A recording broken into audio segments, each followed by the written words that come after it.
Fala pessoal, está começando mais um debate na veia do futebol na veia. E antes de apresentar aqui os nossos comentaristas e falar um pouco dessa rodada decisiva do Campeonato Paulista, a semifinal, né? Que vem aí uma final um tanto quanto emocionante. Eu queria lembrar todo mundo de acessar o nosso portal futebolnaveia.com.br e seguir a gente nas redes sociais, porque lá tem muita coisa para quem gosta de futebol, não é mesmo? E hoje eu estou aqui com os comentaristas do Futebol na Veia, Fábio Cavalcante, Lucas Henrique e o Renan Sky, e a gente vai falar dessa rodada aqui do Campeonato Paulista, da semifinal, que teve bastante jogos. Nós tivemos 2 jogos super interessantes, que foi o Corinthians e Mirassol e o Palmeiras e Ponte Preta, agora às 7 horas. E a gente vai falar tudo o que aconteceu, as polêmicas também, porque a gente não foge de polêmicas, né? E a gente vai começar com o primeiro jogo da rodada, que foi entre Corinthians e Mirassol, hoje, lá na Arena Itaquera, que teve também uma expulsão que causou um alvoroço aí também. Não sei se vocês acompanharam entre alguns comentaristas, o pessoal do Twitter também, que adora comentar. E aí eu queria saber de vocês, meninos, começando pelo Fábio, o que vocês acharam dessa partida, o que vocês acharam da expulsão, quais foram os destaques das partidas também, começando pela do Corinthians, quem foi o destaque para vocês? E é isso, eu queria saber de vocês. Bom, Val, boa noite. A partida entre Corinthians e Mirassol foi boa, mas eu acho que revelou alguns problemas do Corinthians, né? Principalmente com essa escalação de Ederson e Gabriel no meio-campo, porque o Corinthians não tem um jogador de armação nesse esquema, então o Corinthians teve muita dificuldade para ultrapassar as linhas defensivas do Mirassol.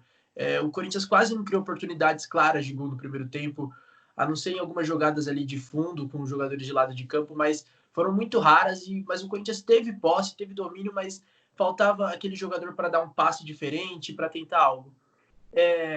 E o jogo só acabou clareando, né, saindo gol depois da expulsão, que eu pessoalmente, eu achei justa a expulsão, sim, foi uma entrada muito pesada, tanto que se você vai ver o resultado, depois do tornozelo do Carlos Augusto, foi muito feio ali, ele podia ter machucado seriamente o pé, mas o juiz não achou, e eu acho que a interferência do VAR foi errada, né? O protocolo diz que ele só pode intervir em lance claro de expulsão.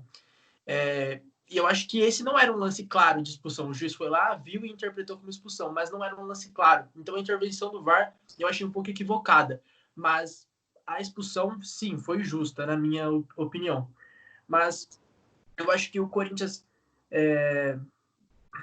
fez uma boa partida, teve domínio, mas novamente sentiu falta desse jogador, desse armador, desse camisa 10 que o Luan não é. O Ederson é um jogador de infiltração, não é um jogador de armação. O Gabriel é um marcador, também não tem qualidade de passe.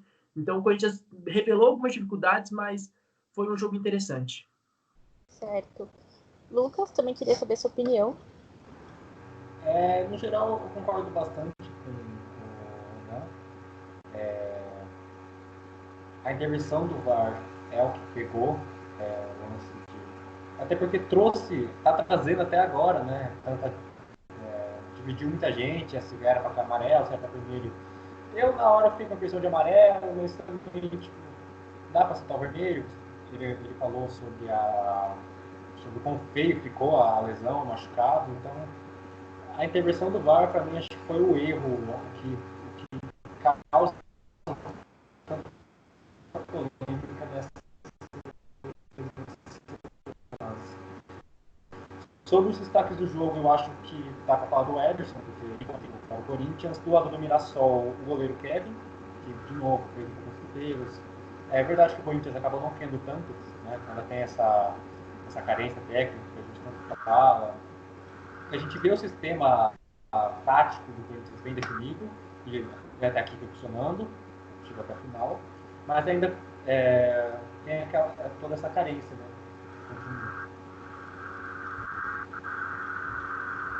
Certo. Renan? Bom, se a gente for analisar o jogo em si, existe o jogo pré-expulsão e o jogo pós-expulsão. Antes da expulsão, o Mirassol, como a gente já esperava, jogou fechado mesmo para tentar aproveitar os erros do Corinthians, né? E pouco conseguiu criar. E aí você evidencia o principal problema do Corinthians, que é a falta de um meia armador. O Corinthians sofre com isso desde o ano passado. Tentou o Sornossa, não conseguia criar. Trouxe o Luan, mas o Luan não é um camisa 10, a gente sabe isso na origem dele do Grêmio, ele nunca foi um camisa 10, ele é mais um segundo atacante. Mas mesmo assim, isso não livra ele do mau momento que ele está passando. Ele erra muitos passes, eu acho que tem momentos que o Luan prende demais a bola, precisa soltar um pouco mais. Em alguns ataques do Corinthians eu senti que ele podia ter soltado a bola um pouco mais rápido, porque quando você enfrenta uma defesa fechada, igual o Mirassol, que com a bola jogava com 3 zagueiros e sem a bola eram 5 atrás, e aí as linhas de meio de campo, você tem que virar o jogo, você tem que fazer a bola rodar, porque senão vai ficar estático. Vira meio que um jogo de futsal. Quando uma equipe está com um a mais ou com um goleiro linha, você tem que girar a bola, senão você não consegue achar espaço. E eu acho que nesse momento ele peca muito, ele prende demais a bola. E aí vem o lance da expulsão. Eu achei, voltando um pouquinho, eu achei o primeiro tempo do Corinthians muito fraco. Achei que faltou muita criatividade, faltou arriscar no gol. E aí vem a expulsão. Eu achei justa. Eu sou contra esse protocolo do VAR, que tem que ser só em erro claro, não um lance de interpretação. Foi uma falta violenta. Poderia ter machucado o tornozelo do Carlos Augusto, ficou uma lesão, mas não chegou a quebrar nada disso, menos mal. Mas eu sou contra esse protocolo de tem que ter um erro claro. Se houve um lance violento, e realmente foi um lance violento para cartão vermelho, o árbitro, o VAR tem que intervir. Então, eu achei uma expulsão justa, né? E a partir daí o Corinthians dominou mais ainda o jogo, né? E aí saiu o gol do Ederson, que é um jogador que é o destaque do jogo. Acho que pela terceira vez seguida eu escolho ele como destaque do jogo. E se a gente for analisar o Corinthians pós-pandemia, o Corinthians fez 6 gols, se não estou enganado. 3 de bola aérea e 3 do Ederson. Então, são 2 pontos em que o Corinthians, como é que eu posso dizer, tem se aproveitado, né? O fator do chute do Ederson, que se prova ser muito bom, é um jogador que tem mudado a cara do meio de campo do Corinthians. O Corinthians teve o Cantilho no primeiro semestre, basicamente, como principal jogador, e agora ele está sendo substituído pelo Ederson. A gente não sabe como é que vai ser quando o Cantilho voltar. Já está até disponível, mas o Thiago Nunes não usa, por enquanto. Mas é um jogador que é bem interessante. E a partir daí o Corinthians mais administrou mesmo, teve os lances de perigo do Mirassol, chegou até a assustar, mas uma classificação merecida do Corinthians, principalmente pelo que o que fez no pós-pandemia. Pós-pandemia não, né? Na volta do futebol, porque a pandemia continua aí. Sim, eu concordo com vocês. Também acho que existiram 2 jogos distintos, vamos dizer assim, no antes da expulsão e no depois da expulsão, porque antes da expulsão o jogo estava bem tranquilo, assim, sem matar ninguém do coração, né? Sem chegar muito de forma muito agressiva, muito perigosa. Acho que no primeiro tempo teve uma defesa muito importante do Cássio, vinda dos pés do Juninho mesmo, né? Que chutou. E ele foi buscar lá no ângulo, assim, bem no cantinho. A gente viu e todo mundo ficou tipo, meu Deus, né? A bola não entrou e o Cássio fez uma bela defesa ali. Também foi um lance perigoso. Mas fora isso, estava um jogo bem administrado, eu acho. As duas equipes se defendendo bem. A posse de bola maior do Corinthians, acho que a gente já esperava isso também. Pelo fato de estar jogando em casa, pelo fato de ser uma equipe que estava aí buscando a classificação mesmo, e pelo que tem apresentado desde a volta do futebol, agora nessas últimas 3 rodadas, acho que a gente esperava uma partida assim, por parte do Corinthians, e acredito que realmente a expulsão tenha mudado um pouquinho o cenário do que estava acontecendo, até porque o Mirassol perdeu uma peça que estava sendo bastante importante no jogo, né, que é o Juninho.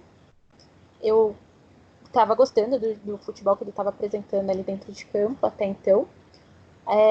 Se eu não me engano, eu tinha visto uma informação de que ele também era da base do Palmeiras há um tempo atrás, acho que foi 2015, se eu não estou enganada.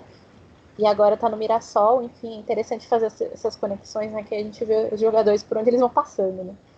E acho também que foi merecida a classificação do Corinthians, achou o gol ali, O Ederson, como vocês falaram, foi um destaque também da partida. Eu acho que junto com o Cássio, com aquela defesa que foi impressionante, que, nossa, e ele trocou a mão bem na hora, assim, gente, sério, fiquei babando da defesa um tempão depois de ter passado. Eu fiquei reassistindo, eu fiquei olhando aquilo e falei, gente, impressionante. E também estava gostando da partida do Zé Rafael, também do Mirassol, e do Juninho também. Estava gostando da partida deles.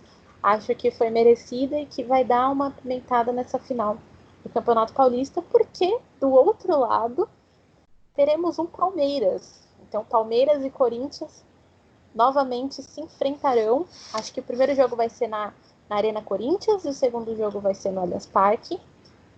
E o segundo jogo dessa noite foi entre Palmeiras e Ponte Preta. E eu queria saber de vocês também o que vocês acharam desse jogo do Palmeiras e também os destaques da partida, para depois a gente falar um pouquinho das nossas expectativas para essa final, porque é uma final, acho que vocês vão concordar comigo, que gera muita expectativa em cima de quem gosta de futebol. Começando pelo Fábio, queria saber o que você achou dessa segunda partida da noite de domingo.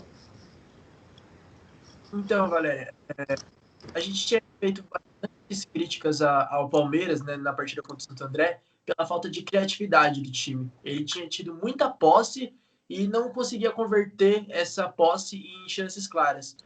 Hoje foi diferente. O Palmeiras, sim, conseguiu converter a posse de bola em oportunidade de gol, porém desperdiçou, teve falhas ali na finalização, tanto que o gol saiu numa bola que foi desviada, que ia parar na mão do Ivan. Mas assim, o Palmeiras mostrou uma evolução, conseguiu criar jogadas.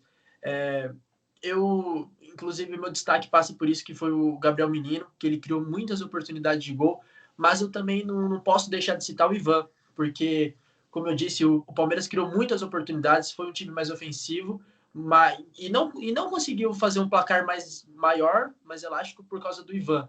E também destacar a partida do Everton, porque se você vai olhar os números da partida, talvez você se engane, achando que o Palmeiras fez uma partida muito dominante, que só ele atacou, que foi uma partida ataque contra defesa, e não foi. A Ponte Preta não se intimidou com o Palmeiras, com o estádio, foi para cima, tentou, fez um jogo ofensivo também, criou dificuldades para o Everton e poderia também ter feito gol e levado esse jogo para os pênaltis, mas eu achei a classificação do Palmeiras justa e a gente viu uma evolução do time palmeirense, uma evolução que o Vanderlei Luxemburgo conseguiu fazer nesse time, e eu acho que vai ser uma final muito interessante por causa dessa evolução que o Palmeiras apresentou. Lucas? Acho que eu tenho 2 pontos principais para destacar. O primeiro é que, assim como no Corinthians, no jogo do Corinthians, eu acho que teve 2 jogos distintos, não por conta de uma expulsão, mas por conta do gol do Palmeiras e daquela pressão. Por quê? O Palmeiras, ele, durante todo o primeiro tempo até, ele foi o time que tinha posse de bola, recebia contra-ataque, era, digamos, o time que apertava mais e a Ponte Preta tentava responder. Já mais no fim do jogo, segundo tempo, enfim, a Ponte Preta que fez esse papel e o Luxemburgo, acredito que tenha armado o Palmeiras para o contra-ataque. Acabou que não saiu o gol nos 2 segundo tempo, né? Mas poderia ter saído, aí a gente tem que elogiar aí para o Everton fez acho que umas 3 defesas, também um pouco mais, então acho que são os 2 nomes a ser elogiados. E um outro ponto é que tanto o Palmeiras e tanto o Corinthians tem um ponto a ser observado positivo, que é a defesa. Eu acho que os dois, claro, cada um no seu estilo de jogo, até que hoje foi até um pouco parecido os 2 jogos, 1-0, Corinthians, 0 Palmeiras, enfim. Partiu de um gol de um meia, que tem fora da área, foi até um pouco engraçado essa semelhança, mas são 2 times que tomam poucos gols, naturalmente, e que também na pós-pandemia, pós-paralisação, tomaram poucos gols. Acho que o Palmeiras tomou 2 e o Corinthians não deu nenhum, né? Não sei quanto seja enganado. Então é isso. Como destaque do Palmeiras, Patrick, Gabriel Menino, acho que foram os principais. O Rony, enfim. Mas acho que os 2 times, Palmeiras e Corinthians, vão vir com uma defesa forte para a final. E na ponte é o Ivan. Acho que Antes de passar a palavra para o Renan, eu queria só lembrar também que o Ivan, ele foi um dos convocados do Tite há um tempinho atrás aqui o Tite fez umas convocações, né? O Ivan que joga pela Ponte, que disputa a Série B, se eu não estou enganada, se não me fala a memória. Ele foi convocado pelo Tite, então ele é um destaque mesmo, ele é um excelente goleiro, vem fazendo um trabalho bem bacana ali na Ponte. E agora eu queria saber a opinião do Renan sobre essa segunda partida da noite. Bom, você estava falando do Ivan. O Ivan, ele era até cotado para ser goleiro da seleção olímpica esse ano, né? Na verdade, é indiscutível que seria ele. Não seria igual foi em 2016 no Rio. Mas, né, a gente sabe tudo o que aconteceu aí. Infelizmente, não tivemos Olimpíada. E, bom, é um jogo que, assim, como o Fábio falou, eu também concordo, o Palmeiras conseguiu criar. Foi o melhor jogo do Palmeiras desde que o futebol voltou. Foi uma equipe que conseguiu fazer a bola rodar, conseguiu criar, mas o começo do jogo ele foi bem disputado, assim, foi bem interessante, porque a Ponte não se acovardou e ficou lá atrás marcando. Não diria se acovardar, mas não se preocupou mais em defender do que atacar. Não, soube dosar, levou até perigo em alguns momentos, alguns ataques. Mas o Palmeiras conseguiu criar dessa vez, isso é bem interessante, não ficou travado em algum chute de longe só, ou então tentar alguma jogada com o William saindo pelos lados e tudo mais. Como é que ele conseguiu criar? Mas o que me preocupa muito no Palmeiras é o Rony. Eu acho que ele é um jogador que se movimenta bastante, ele tenta bastante a jogada individual, mas que peca demais na finalização. Perdeu hoje, acho que uns 2 ou 3 gols. E em algumas decisões dele, eu também acho que ele se equivoca muito. Tem lances em que ele poderia tocar a bola para um companheiro melhor posicionado e ele acaba tentando fazer uma jogada individual.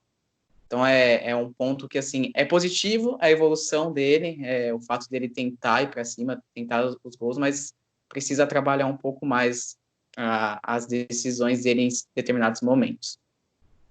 Um ponto que eu quero destacar também, que eu discordo um pouco do Vanderlei Luxemburgo, é o fato dele tirar o William no meio do jogo. É um jogador que é talvez o melhor jogador do Palmeiras, se a gente for falar em desempenho, assim, ofensivamente. Ele tira o William e deixa o Luiz Adriano, que não vem entregando o que é esperado dele. Eu acho que ele erra um pouco nisso. Se ele talvez deixasse o William como um falso 9, um jogador que pode aparecer pelos lados também, seria melhor para o time. E aí, no contexto do jogo, assim, o Palmeiras foi melhor, se a gente for olhar os números e tudo mais. Só não fez mais porque o Ivan evitou. E também porque erra um pouco nas finalizações. Se a gente for traçar um comparativo com o jogo do Santo André, o gol que abriu o placar contra o Santo André foi um gol que a bola desviou. O gol contra a Ponte Preta também foi um gol em que a bola desviou. Então, o Palmeiras ele cria, mas em alguns momentos ele erra demais na hora de finalizar. Então, pode às vezes acabar pagando o preço por isso num clássico, num derby na final. A gente não sabe como é que vai ser, mas pode pagar o preço por isso. E destaques, eu colocaria o Gabriel Menino. Na verdade, eu vou acompanhar o Fábio basicamente em tudo. O Gabriel Menino e o Ivan, que é um baita goleiro, um goleiro que tem potencial para jogar, se desenvolver mais pela Ponte e ir para a Europa sem dúvidas nenhuma. E acho que é basicamente isso. Chega para uma final bem equilibrada e, bom, é um clássico, a gente nunca sabe o que pode acontecer. Exatamente. Você falou, eu queria falar algumas coisinhas também. Você falou do Ivan sendo o goleiro olímpico, né? Se a gente tivesse tido a Olimpíada esse ano. Então a gente teve um encontro aí de gerações de goleiros olímpicos, porque de um lado tinha o Ivan, que é mais jovem, que podia defender a seleção esse ano, e do outro lado a gente tinha o Everton, que defendeu a seleção brasileira quando a gente foi campeão olímpico, né? Junto com o Neymar, Gabriel Jesus, ganhamos em cima da Alemanha, que foi uma coisa bem legal. Acho que foi aqui no Brasil, se eu não me engano, né? 2016. Gente, minha memória é horrível. E é legal falar isso porque provavelmente eles têm esse momento de se encontrar ali. A gente fica imaginando o papo entre os dois, né? Quem sabe? Ia ser bem bacana. Outra coisa, eu concordo com vocês. O Palmeiras teve uma evolução do último jogo para cá na questão criativa. A gente não via o Palmeiras criando, né? Eu acho que foi até o Renan que falou que esse foi o melhor jogo do Palmeiras pós-paralisação. Eu ouvi isso também, eu vi bastante gente comentando isso. Também achei o primeiro tempo bem consistente. E a Ponte também, não surpreendendo, mas eu acho que eles chegaram até aqui por fazer uma campanha boa também, desenvolver um trabalho bom. Eles foram para cima, tipo, não se intimidaram com a casa do adversário. Isso deu uma qualidade técnica para o jogo bem bacana também, que eu gostei.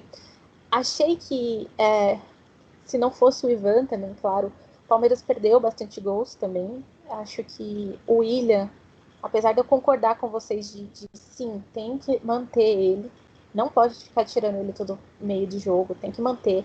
O William, ele é decisivo, do nada ele faz um gol, assim, um gol lindo e épico, então é difícil você tirar o William. Perdeu bastante gol hoje, sim, mas compensou dando uma caneta no Apodi também, que o pessoal amou. Mas acho que realmente a gente não pensava em falar em uma final equilibrada entre Palmeiras e Corinthians até a paralisação. E agora a gente vê duas equipes que se mantêm aí, e a gente vai ser difícil de falar disso, porque as duas equipes estão muito equilibradas agora para bater de frente, né?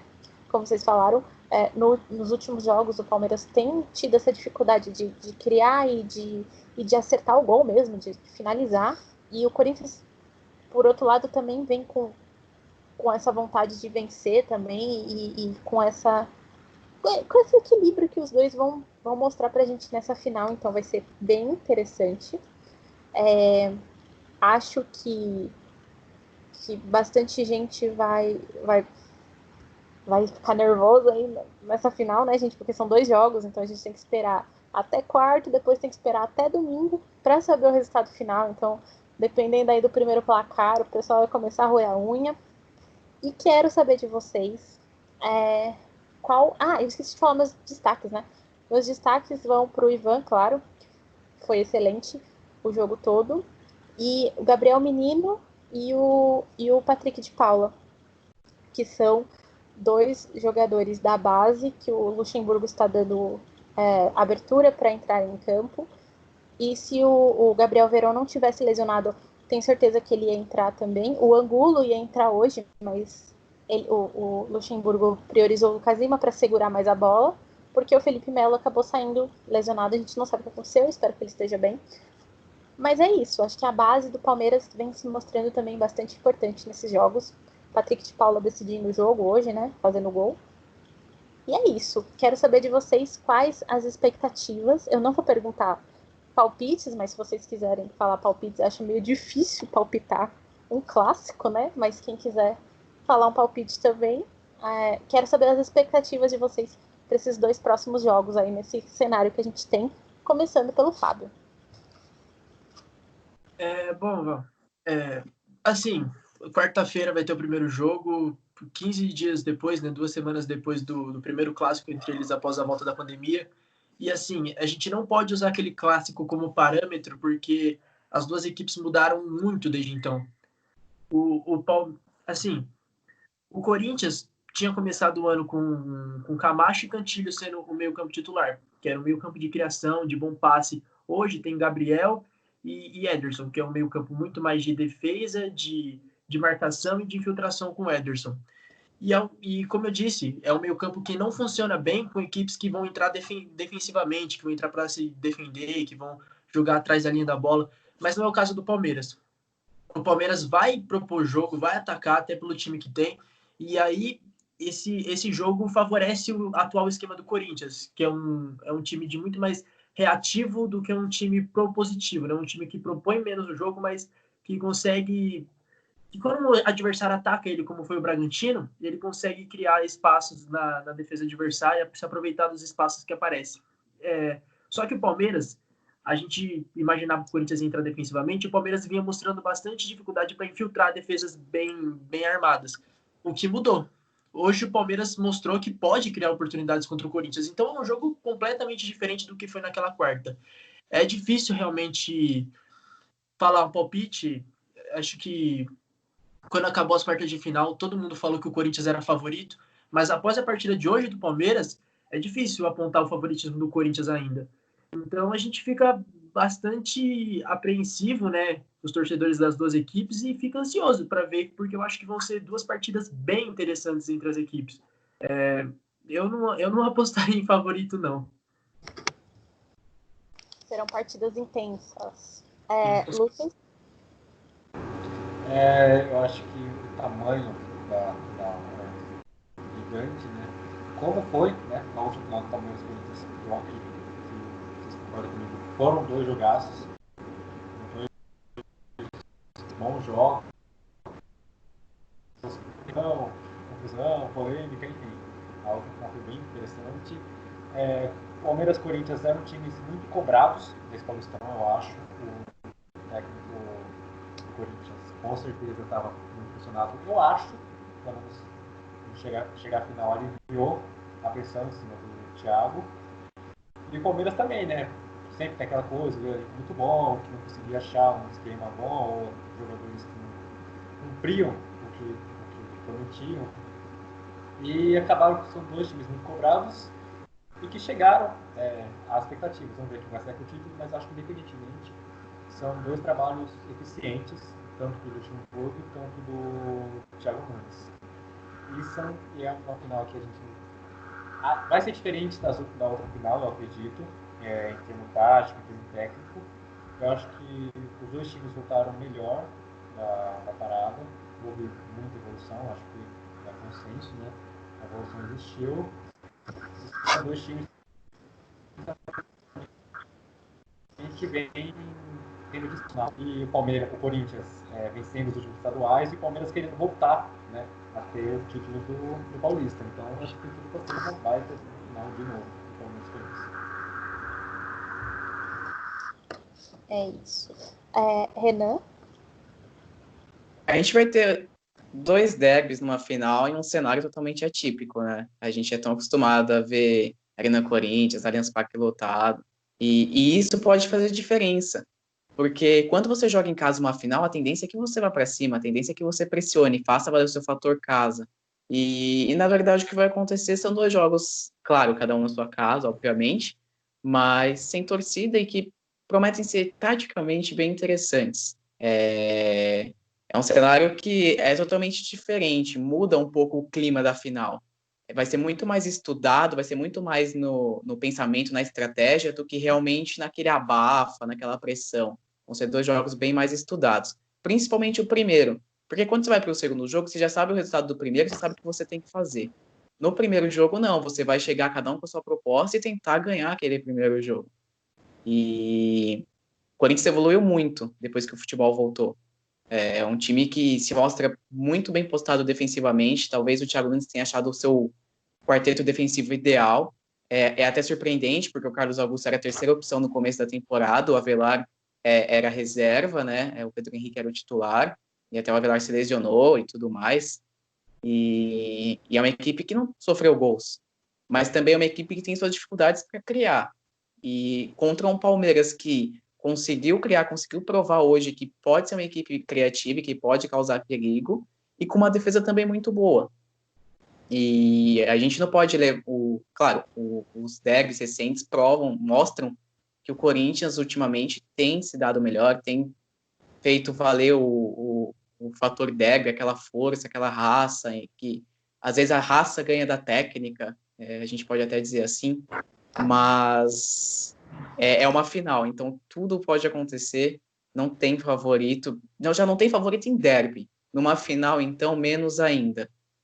Então prometem ser 2 bons jogos, 2 técnicos com estilos de jogo bem interessantes, um técnico de uma geração mais nova e um técnico mais old school, igual o Luxemburgo, mas não diria old school no sentido assim ultrapassado, eu diria no sentido que tem um futebol, a ideia de pensar um jogo bem interessante, bem no modelo antigo, e que conseguiu fazer o Palmeiras. Se a gente for olhar, Gabriel Menino, Ramires e Patrick de Paula, a gente não vê nenhum meia criador, assim, a gente não vê, claro, traçando as proporções, mas um jogador do nível Lucas Lima, que ele joga para criar, e ele conseguiu fazer esse time, esse trio de meio campo render, é um trio bem interessante. E são 2 meio-campos bem competitivos, bem fortes. A batalha, quem vencer a batalha do meio-campo, para mim, ganha esse jogo. É isso, eu concordo com vocês. É difícil ter um palpite agora, porque são equipes com, como você falou, né, com professores diferentes, né, à frente, e professores que têm estratégias, que estudam o jogo. Então isso vai dar uma característica muito bacana para essa final também. Vai ser uma final, como eu falei, de roer a unha, de arrancar os cabelos assim, de ficar nervoso mesmo, porque quem gosta de futebol sabe o peso de um clássico. A gente sabe o peso de um Grenal, a gente sabe o peso de um Bahia e Vitória, a gente sabe o peso de um Palmeiras e Corinthians, que já decidiram outros campeonatos, né? A gente tem aí um histórico enorme de decisões entre Palmeiras e Corinthians, então os dois têm vitórias em decisão. Palmeiras tem vitórias em cima do Corinthians, o Corinthians tem vitórias em cima do Palmeiras, então é muito difícil a gente chutar alguém aqui e falar assim, vai ser campeão. Não, é muito difícil. A gente vai ter que acompanhar os dois jogos, ver as estratégias e estudar, que é o que eu acho que os técnicos vão fazer agora, saindo agora desse domingo, já na segunda-feira já começa a estudar o adversário, porque a gente sabe que vai ser um jogo que vai pegar fogo, eu acho. Então, só assistindo para ver, é difícil palpitar mesmo. Mas sim, as propostas estão aí e eles estão indo para ser campeão, né? O Corinthians, pelo fato de conseguir mais um ano, né? Tetra, se eu não me engano, seguido. E o Palmeiras querendo sair da fila que não ganha desde 2008, se eu não me engano. Que era o Luxemburgo, o técnico do Palmeiras. Então. Estamos chegando aqui no nosso tempo finalzinho. Queria saber se vocês têm alguma observação para fazer. Abrir o coração de vocês, ou se é isso, por hoje é só, e quarta estaremos de volta. Me digam aí, abram o coração de vocês. Não, eu quero só agradecer de novo a chance de participar, acho que foi bem legal e vamos ver, cara, agora no final, acho que vai estar muito pra falar, conteúdo para todo intenso, você futebol na veia, né? Então, vamos ver. Muita expectativa. É isso. É isso, gente. Então, vamos ficar aqui aguardando essa final tão emocionante. E enquanto vocês aguardam aí Palmeiras e Corinthians entrar em campo mais uma vez, acessem o futebolnaveia.com.br, porque lá vocês vão ter todo o conteúdo. Tem texto de história, então provavelmente tem alguma história de derby aí para vocês relembrarem. A gente está fazendo live também no nosso Instagram, então quem quiser aí matar a saudade de uma resenha muito boa, tem live no Instagram, tem podcast também nas plataformas aí. Então é isso, meninos. Obrigada pela participação de vocês hoje. Obrigada pelas opiniões. A gente volta aí com mais um debate na veia nessa próxima rodada, nessa final tão explosiva que teremos entre Palmeiras e Corinthians. E até logo, até breve. Tchau, tchau, pessoal.